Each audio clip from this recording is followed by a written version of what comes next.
శాసనమండలి ఆవరణలో బీఆర్ఎస్ ఎమ్మెల్సీలు వినూత్న నిరసన చేశారు. కాంగ్రెస్ ప్రభుత్వం ప్రవేశపెట్టిన బడ్జెట్లో అప్పులు ఘనం, అభివృద్ధి శూన్యమంటూ నినాదాలు చేశారు. 1.58 లక్షల కోట్లు అప్పు చేసి ఎంతమంది మహిళలకు 2,500 ఇచ్చారు, 4,000 పెన్షన్లు ఇచ్చారు, ఎంతమంది తులం బంగారం ఇచ్చారు, స్కూటీలు ఇచ్చారు అంటూ కాంగ్రెస్ ప్రభుత్వాన్ని నిలదీశారు.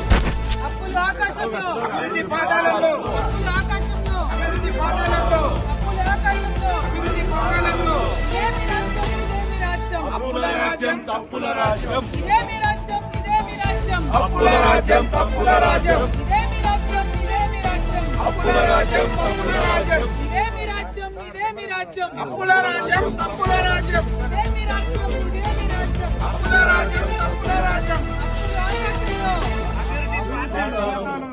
ఆకాశంలో